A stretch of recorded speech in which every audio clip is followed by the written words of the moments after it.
পঞ্চগড়ে সূর্যের দেখা মিললেও হিমেল হাওয়ায় শীতের তীব্রতা অব্যাহত আছে। তেঁতুলিয়ায় আজ সর্বনিম্ন তাপমাত্রা রেকর্ড করা হয় 8.2 ডিগ্রি সেলসিয়াস। এ নিয়ে আরো জানাতে সরাসরি যুক্ত হচ্ছেন সহকর্মী রাশেদুজ্জামান বাবু।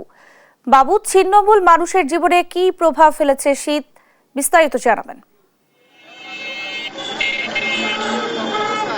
ন্যান্সি, আপনাকে ধন্যবাদ। আপনি জানেন যে হিমালয় কন্যা হিসাবে জেলা কিন্তু পঞ্চগড়, এই জেলায় কিন্তু বরাবরই শীতের তীব্রতা থাকে সবচেয়ে বেশি। এই মৌসুমে কিন্তু সর্বনিম্ন তাপমাত্রা যেটি রেকর্ড সেটি কিন্তু পঞ্চগড়ে হয়েছে। গতকালকে এই মৌসুমের সর্বনিম্ন তাপমাত্রা 7.3 ডিগ্রি সেলসিয়াস কিন্তু রেকর্ড করা হয়েছে।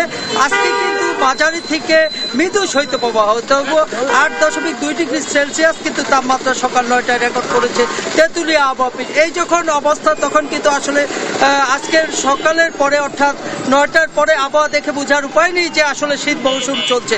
এখন কিন্তু দুপুর গড়িয়ে গেছে।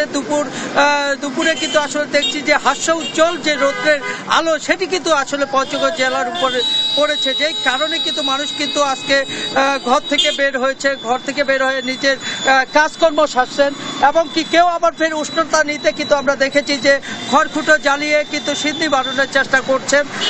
অনেকে আবার অসহায় মানুষজন তারা কিন্তু শীত বস্ত্রের অভাবে কিন্তু আসলে খুব মানবেতর জীবনযাপন চলছে, এরকম আমরা দেখতে পেয়েছি। এছাড়াও আমরা দেখি যে পঞ্চগড়ে অধিকাংশ মানুষ কিন্তু কৃষিকাজের উপর নির্ভরশীল। অনেকে আবার শ্রম বিক্রি করে জীবিকা নির্বাহ করে, যে বিশেষ করে চা শ্রমিক, পাথর শ্রমিক এবং বালু শ্রমিক।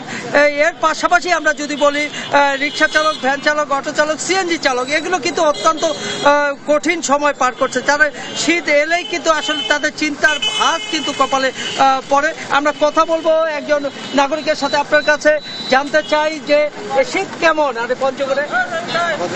শীতের সময়টা সকাল থেকে অনেক খারাপ, গতকালকে অনেক খারাপ ছিল। এখন একটু রোদ উঠছে দেখে আমরা বাসা থেকে বেরিয়ে পারছি এবং আমাদের বর্তমান যে অবস্থাটা খুবই দুর্বিষহ জীবনযাপন পার করতেছি শীতের জন্য। ধন্যবাদ আপনাকে। আমরা শুনছিলাম যে আসলে একজন বলছিলেন যে দুর্বিষহ জীবনের কথা।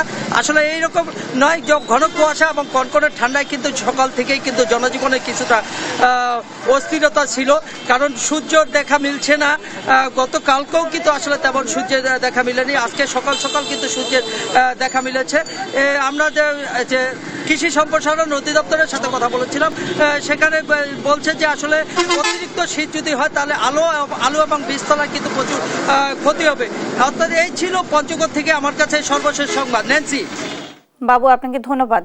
দর্শক, পঞ্চগড় থেকে আমাদের সঙ্গে যুক্ত হয়েছিলেন সহকর্মী রাশেদুজ্জামান বাবু।